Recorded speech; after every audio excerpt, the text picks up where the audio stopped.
रीट पटवारी वनपाल वन रक्षक परीक्षा के इतिहास विषय के लिए ज्वाइन करें जीके भाई जितेंद्र कुमार खिचड़। प्यारे विद्यार्थियों, राधे राधे, जय श्री कृष्णा। जीके भाई जितेंद्र स्टडी चैनल पर आपका स्वागत है। आज हम रीट परीक्षा 2021 की एसएसटी विषय यानी सामाजिक अध्ययन लेवल सेकंड में एसएसटी विषय के टॉपिक बौद्ध धर्म के बारे में अध्ययन करेंगे। अब की बार नए सिलेबस में जैन धर्म और बौद्ध धर्म, जैन धर्म व बौद्ध धर्म दो नए टॉपिक जुड़े गए धर्म से संबंधित, इनका हम अध्ययन करेंगे। तो सबसे पहले हम इनमें बौद्ध धर्म का अध्ययन करेंगे।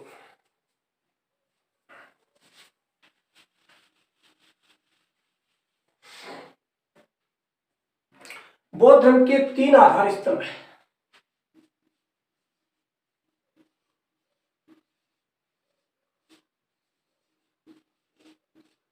तीन आधार स्तंभ है।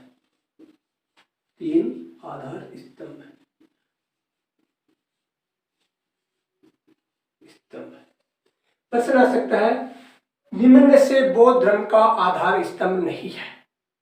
निम्न में से बौद्ध धर्म का आधार स्तंभ नहीं है, उसमें चार जो दिए रखेंगे उनमें से एक अलग आएगा और तीन इसके जो आधार स्तंभ है वो आएंगे। इनमें से कौन कौन से है? पहला है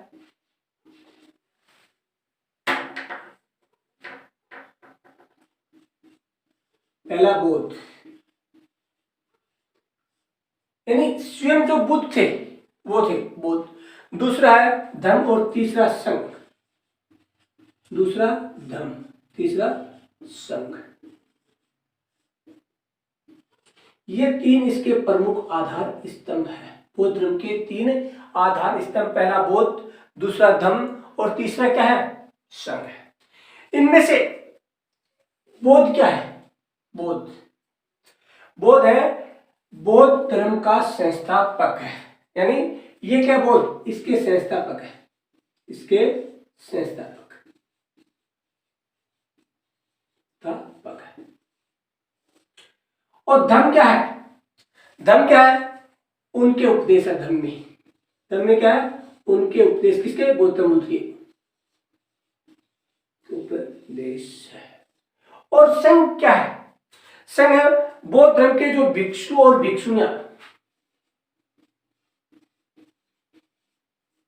बौद्ध धर्म के भिक्षु व भिक्षुनियों, भिक्षु व भिक्षुनियों का एक संघ है। एक क्या है? संघ है। यानी तीन है बौद्ध धर्म और संघ। तो संघ क्या? इसमें बौद्ध धर्म के जो भिक्षु और जो भिक्षुनी है उनका क्या है? संघ क्या है? उनका एक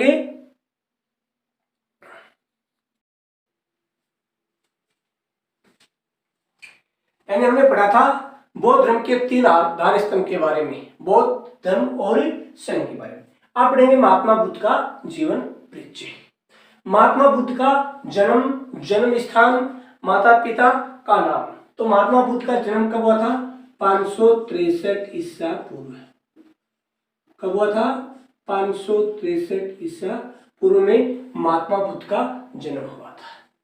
उसके बाद में उसका जन्म स्थल लुम्बिनी, जन्म स्थान कहाँ है? लुम्बिनी।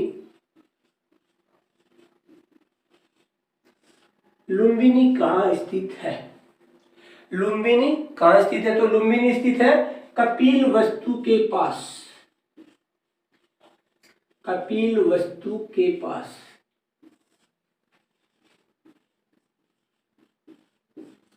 और ये कपिलवस्तु वर्तमान में कहाँ स्थित है? यानी जो कपिलवस्तु है वो वर्तमान में कहाँ स्थित है? तो कपिलवस्तु वर्तमान में नेपाल में स्थित है। वर्तमान में कहाँ है? वर्तमान नेपाल में। कपिलवस्तु वर्तमान नेपाल में स्थित है। उसके बाद में उसके पिता का नाम क्या था? महात्मा गौतम बुद्ध के पिता का नाम क्या था? सुधोधन। क्या था? सुधोधन। ये इसके पिता का नाम था। जो इसके पिता थे वो किस कुल से संबंध रखते थे? इनके पिता का किस कुल से संबंध था? तो इनके पिता का संबंध था शाक्य कुल। शाक्य कुल, यानी इनके पिता का नाम क्या था? सुधोधन। और वह किस कुल से संबंधित थे? शाक्य कुल से। और इसकी माता का नाम क्या था? माता का नाम था महामाया।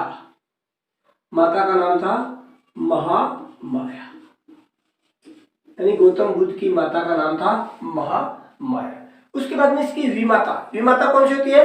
बच्चे का पालन पोषण करने वाली होती है विमाता। तो वो थी प्रजावती गौतमी।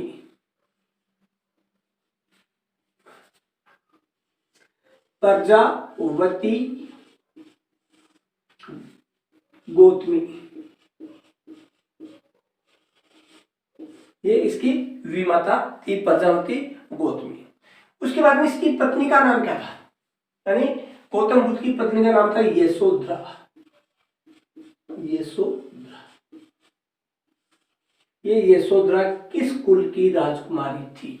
यानी जो इनकी पत्नी थी यशोधरा, वो यशोधरा किस कुल की राजकुमारी थी? तो यशोधरा कोलीय वंश की राजकुमारी थी। किस वंश की थी? कोलीय वंश की राजकुमारी थी। कोलीय वंश की राजकुमारी की राजकुमारी थी। उसके बाद में उसके पुत्र का नाम क्या था? राहुल। पुत्र का नाम क्या था? राहुल। और इनके बचपन का नाम क्या था? सिद्धार्थ। बचपन का नाम था सिद्धार्थ। और इसकी मृत्यु कब हुई थी? इसकी मृत्यु कब कहाँ हुई थी? तो इसकी मृत्यु हुई थी 483 ईसा पूर्व में कुशीनगर में हुई थी। कहाँ हुई थी? कुशीनगर में हुई थी।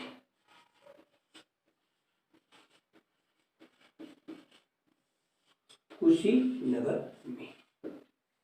इस प्रकार से यह महात्मा बुद्ध का सामान्य परिचय, यानी इसका जन्म हुआ था 563 ईसा पूर्व में। और इसका जो जन्म स्थान था, क्या था? जन्म स्थान,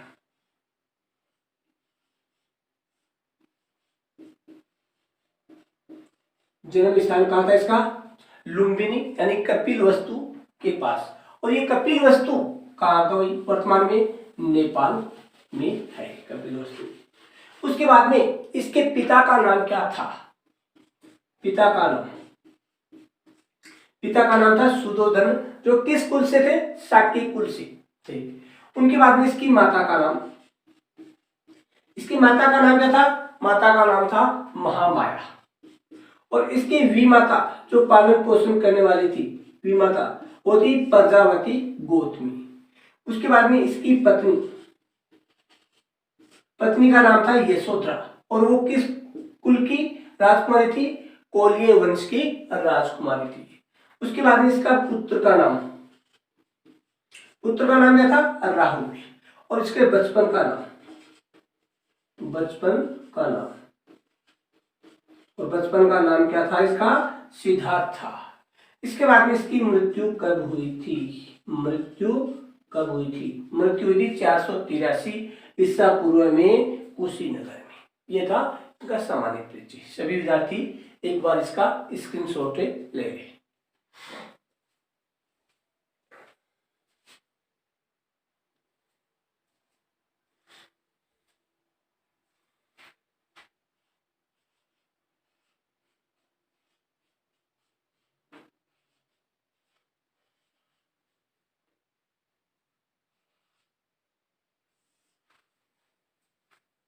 ले लिया सबने स्क्रीनशॉट?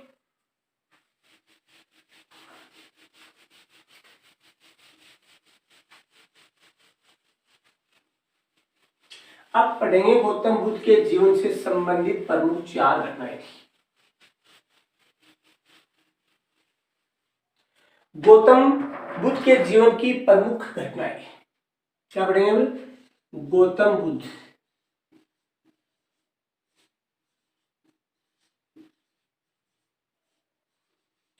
के जीवन की प्रमुख घटनाएं, प्रमुख घटनाएं। इनके जीवन की प्रमुख रूप से 4 घटनाएं थी। गौतम बुद्ध के जीवन की प्रमुख रूप से 4 घटनाएं थी जिनका इनके जीवन पर गहरा प्रभाव था। तो पहली घटना क्या थी? महाभिनिष्क्रमण। पहली कौन सी थी? नंबर 1, महाभिनिष्क्रमण।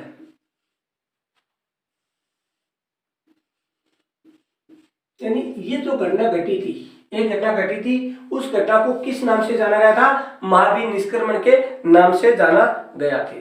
दूसरी घटना थी संबोधि। दूसरी को किस नाम से जाना गया था? संबोधि। जो दूसरी घटना थी उसे किस नाम से जाना गया था? संबोधि के नाम से जाना गया था। यानी वो कौन सी घटना थी जिसे संबोधि के नाम से जाना गया था? तीसरी धर्म चक्र परिवर्तन। तीसरी क्या है? धर्म चक्र परिवर्तन। तीसरी घटना धर्म चक्र परिवर्तन। चौथी घटना कौन सी है? चौथी घटना भी उनके जीवन की अहम घटना थी, महापरिनिर्वाण। महापरिनिर्वाण ये इनके जीवन की 4 प्रमुख घटनाएं थी। इन चारों घटनाओं का संबंध किससे था? जो ये 4 घटनाएं थी, इन चारों घटनाओं का संबंध किससे था? किससे था इन चारों घटनाओं का? महाभिनिष्क्रमण क्या था? महाभिनिष्क्रमण क्या था? यानी गृह त्याग की घटना।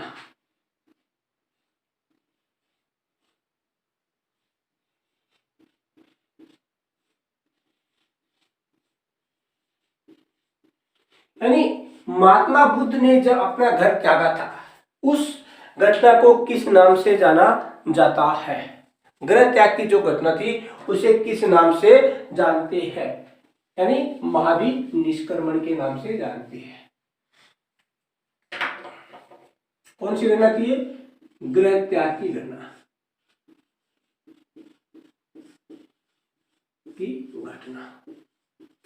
को जानते हैं महाभिनिष्क्रमण।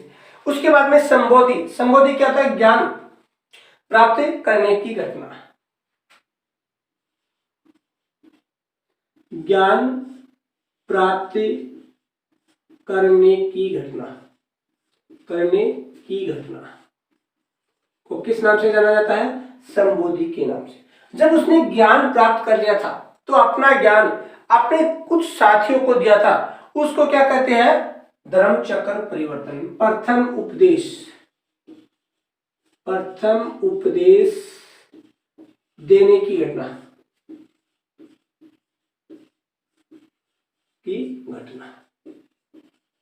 को किस नाम से जानते हैं?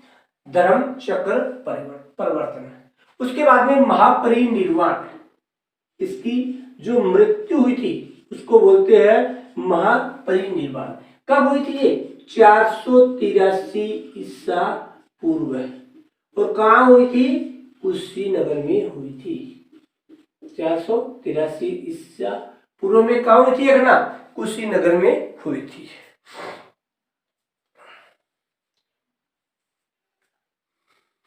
उसके बाद में नोट लगा कर लिखो। एक प्रमुख घटना थी। क्या थी? महात्मा बुद्ध ने अपना सिर मुंडवाया था। क्या मुंडवाया था? अपना सिर मुंडवाया था। वो किस नदी के तट पर मुंडवाया था? तो महात्मा बुद्ध ने, देखो, महात्मा बुद्ध ने अनोमा नदी, कौन सी नदी थी? अनोमा नदी के तट पर अपना सिर मुंडवाया था।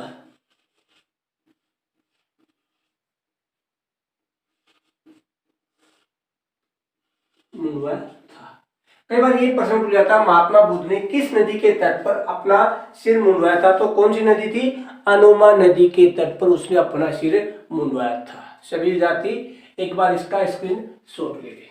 उसके बाद में पढ़ेंगे हम बौद्ध धर्म के 4 आर्य सत्य।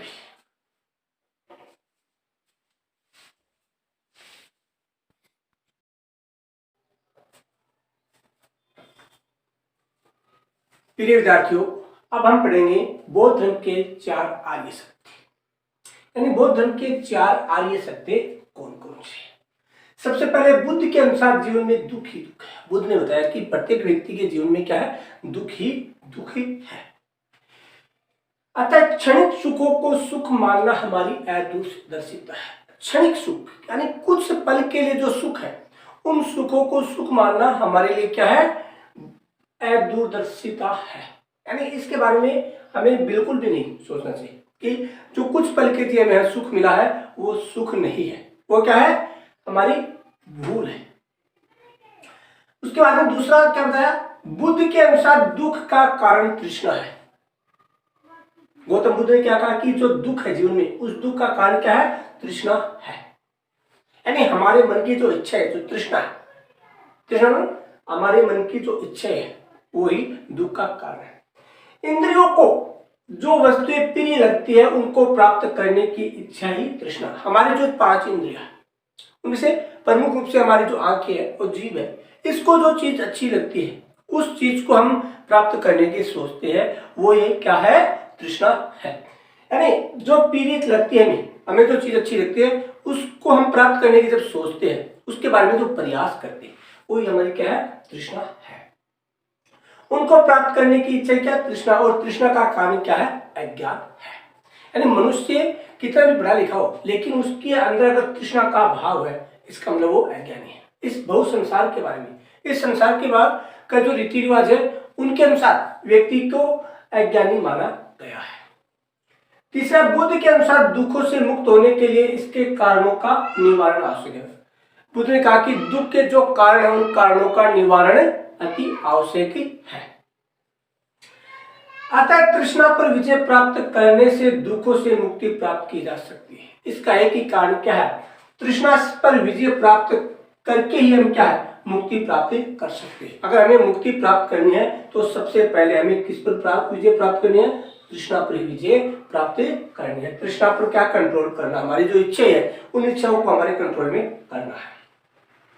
चौथा, बुद्ध के अनुसार दुखों से मुक्त होने अथवा निवारण प्राप्त करने के लिए जो मार्ग है उसे क्या कहते हैं? अष्टांग मार्ग कहा जाता है। यानी दुखों से मुक्ति पाने का एक ही मार्ग बताया बुद्ध ने। क्या बताया? अष्टांग मार्ग। तो इनसे संबंधित प्रश्न क्या सकते हैं? 4 आर्य सत्य किस धर्म से संबंधित है? 4 आर्य सत्य किस धर्म से संबंधित है?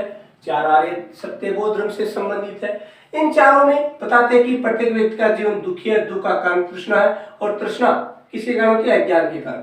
और तृष्णा पर विजय प्राप्त करके दुख को प्राप्त कर सकते हैं, दुख को से मुक्ति पा सकते हैं। और दुखों से मुक्ति पाने के लिए कौन सा मार्ग अपना सकते हैं? अष्टांगिक मार्ग। प्रश्न आ सकता है अष्टांगिक मार्ग किस धर्म से संबंधित है? तो अष्टांगिक मार्ग किस धर्म से संबंधित है? बौद्ध धर्म से संबंधित है। ये थे 4 आर्य सत्य। सभी विद्यार्थी GK by Jitendra YouTube channel को सब्सक्राइब लाइक जरूर करें। इसके बाद में अगले भाग में पढ़ेंगे हम अष्टांगिक मार्ग। जय हिंद साथियों, जय भारत।